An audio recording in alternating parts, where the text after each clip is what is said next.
with their own language. Correct. So, yes. When I'm saying that we need the industry is really because we have a lot of multinationals here, Right. and their basic language is really English. Now, I'm not saying that Filipino should be secondary. No, no, no. I'm really 100%, 200% Filipina, Yeah. and I would like to, and I speak different languages. I speak Ilonggo, I speak Bisaya, I speak Tagalog. But that is something that is inherent because of our culture and our experience and our native where we came from. But what I'm saying is we need to really include in our proficiencies this language of the English, the English, because of the demands of the industry and the demands in global world, right? Right. So the Filipino will always be there, of course, and we have that in our education. It's still bilingual, and I believe in that. We really need to have students speak also straight in their native tongue. That's and I true. also believe that that the language, the mother tongue in the grade school, the first 3 years of grade school should be that. But what I'm saying is when we are talking about, graduates of the higher education institutions, their English proficiency should be much, much higher. All right. Okay. Dr. Kit, just going back a bit, you did mention that there's going to be an event that is being organized by the APSA. When is this event going to be? Yeah, we will have it tomorrow. Okay. Tomorrow until Sunday. So that will be July 4 to 8 at De La Salle University and the University of Santo Tomas.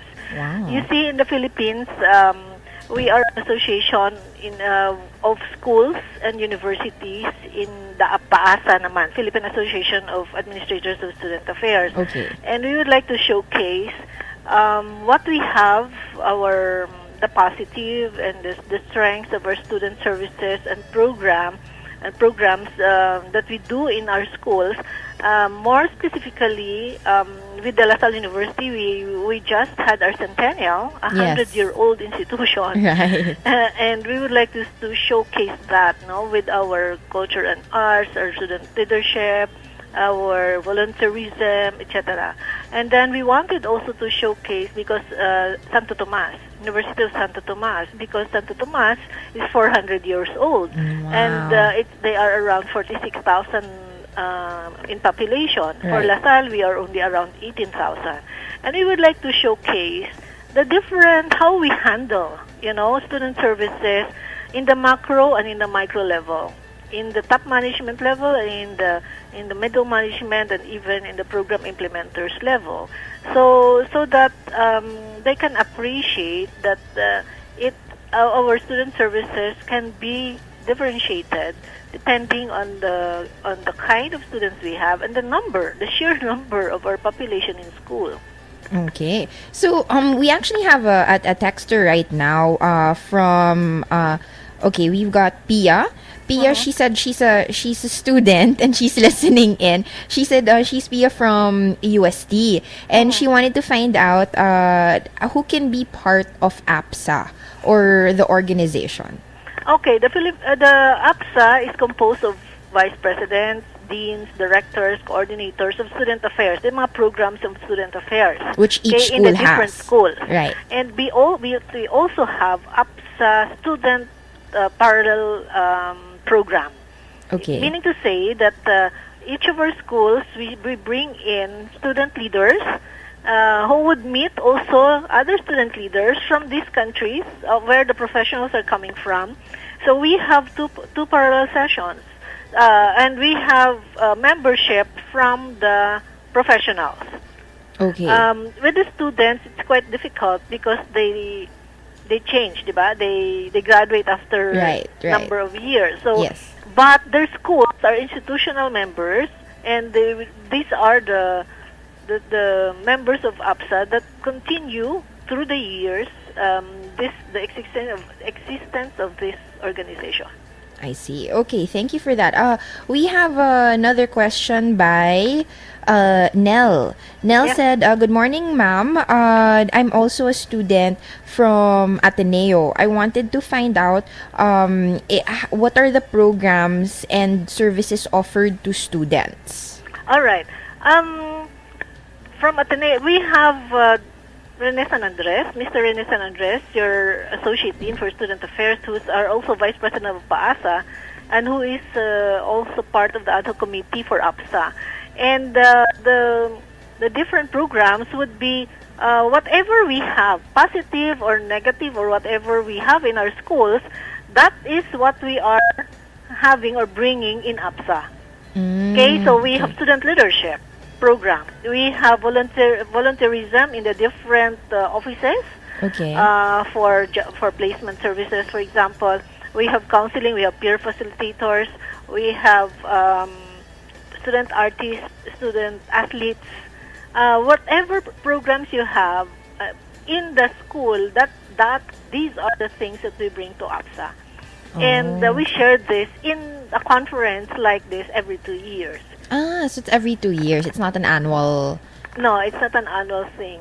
Okay. That's why when we go and look, when we have a conference in another country or here in the Philippines, we share with them the trends, what happened in 2 years for student services in the country. So for the students, the same is true, no? So when like for example, Mr. Rene San Andres of Ateneo will come and join us in the APSA, then he's bringing with him his programs and services from Ateneo. I see. I think it's very strong also is discipline. The discipline practices and services that Ateneo have been doing for quite the number of years. And the same is true with all the schools. Oh, okay. All right, ma'am, we have another text by Sarah. Sarah just said, "Good morning po, ma'am. I'm Morning. a teacher from a public school. Paano po ba pwede kami maging member ng APSA or exclusive membership lang po ba ito para sa mga private schools?" Ay, hindi po. We have, for example, in PAASA first, have both state universities and colleges and private schools. Okay. Now, APSA is the same, no? So you can be coming from state university or college or private school, and you can join us as an institutional member or as an individual member. And there is just a membership fee, and that's it. And then you can have all the information regarding the association. And it will be good for us if we will be part of APSA. That means we will be linkaging not only as an institution but as individuals to our counterparts in the different parts of Asia Pacific. Okay, all right. And by the way, Marybeth, Yes, Dr. Kit. APSA is also invited. PAASA and APSA, they are invited for a global summit in September, which means that in the United States and all of us in the different associations in the world, we will be meeting to talk about the developments for young people in the world. So Okay. that's exciting, right? Right. So, my other question is, what happens after all these talks? Because there are conferences that happen, there are like international delegations. Usually, what happens after that event? Is there some form of expectation or output or result? Yes. For example, for this conference, Yes. we will be talking about the global citizenship. Yes. So we are the students and the faculty or the professionals will be talking about the definition of global citizenship. Okay, what are the requirements and what are the challenges for this? So that when we go back to our workstation or to our countries, then we can either promote another program or service that we have picked up from the international conference, or we can initiate other linkages with individual schools in the different countries. We can have exchanges and so on. That's what we do. So when we went, for example, in Hong Kong, there were 7 of us from different colleges and universities, state U and private schools. We went together. I was with vice presidents and deans of student affairs, and it was exciting because you will see them in a different culture, in the different, how outside from their normal, the routine look and image, right? And people are enriched by the experience, and when they go back to their workstations, they feel empowered. They are inspired to go back to work again, to to initiate, with vigor and energy, new things for the school, and that's good for the country, right? Right, and definitely forming or forging international networks and connections is always a big advantage. It pushes, our country also to the forefront. We can always say, because a lot of people always depend on, the government. What are they doing now? And the thing is, the question is, what is each individual actually doing for the country as well? Are we just going to wait and see the results, or are we also going to be part of something great? And just true. For the listeners to understand, international conferences or hosting conferences in our country, it's not just a break from your daily work. No, it's something that will open again more opportunities for our country to penetrate also like other opportunities offered by all these other countries. So it's not just only the sole responsibility of the government, but also even private citizens. And Dr. Kit, you did mention about global citizenship. We have a question by the name of John. John of DLSU asked, "Good morning, Dr. Kit. Could you mention to us, or could you expound po the meaning of what it means to be a global citizen?" At the moment, my understanding would be a person who would be the global citizen is a person who would be competent enough to deal with any individual in the world. Okay. Which means, this means a lot. Like, for example, you need to have competencies to do that, and values that are rooted in our own culture. Okay. Okay, and also the behavior acceptable to humanity. That's my definition. For example, competencies. As I was talking about language. Right. Second, what do you have right now that you can really competently say, I know it, I can do it, I can share it, and I can be, I can have, and I can be paid for this. These are the skills and competencies you have. Values. In terms of values, the global citizen. By the way, Marybeth, I'm married to a French guy, so I know how to act and live like one. And you speak French too. Do you speak French as well? No, I can understand, but I cannot speak well. My daughter is, yes. Wow. Okay. So how? This is an interesting bit right here. How were you able to communicate? Does your husband actually speak English? Yes. Oh, that was the common language, Correct. English. If I am not, I see. How can I speak to him and express myself in the language? I don't know French, my galliwag. But both of you know English, and we can actually say that's the language of love now. Okay. Let me go back, Marybeth. So it was a competency. It was just a side comment, my love life. Okay. This is competency. Right. So Thank you values, right. values, for example, are very, very important.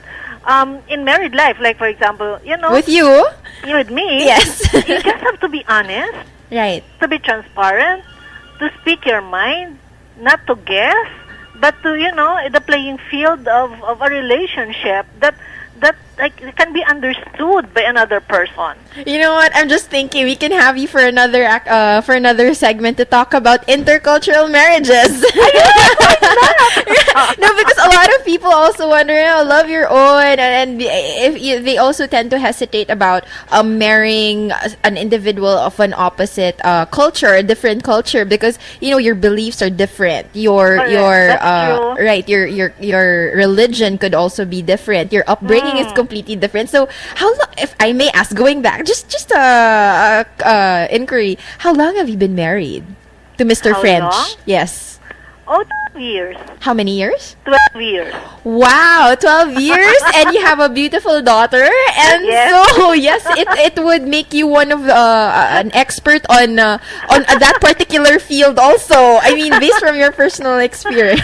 You know, Marybeth, Yes, the requirements of an intercultural marriage are different. Okay. The requirements are different because you see, you can never tell what your partner would say at particular time. You cannot just. For me, for example, I cannot predict on his reaction on anything. Really? It's unpredictable. Yes, because my husband is also intelligent. So so he will really not give you what would be expected. no. All right. So we really have to wrestle in the mind and in the heart, you know. That's what made it spicy for those 12 years. All right. So yes, we will guess you for that next topic. Probably you could also have him on board. Why not? Yeah, you have the she says, he says from 200% Filipina and 200% French. Yeah. All right. So going back to the values of a global citizen, what kind of values should the global citizen even possess? Yeah, as I was saying, you really have to be rooted in our own value system as Filipinos. We value honesty, right? Right. We value respect for elders. We value respect for people. We value respect for animals, for the environment. We want to be engaged in many activities. These are some of the things that we have to bring with us.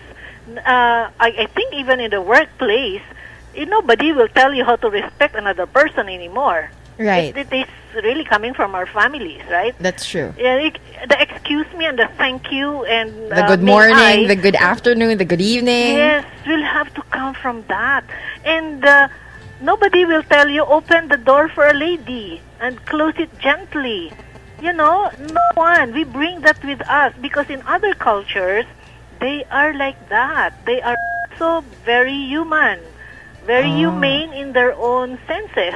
That's true. In their behavior. So what I'm saying is, when we are fine with our own cultural values, then we don't have a problem when we reach out to other cultures.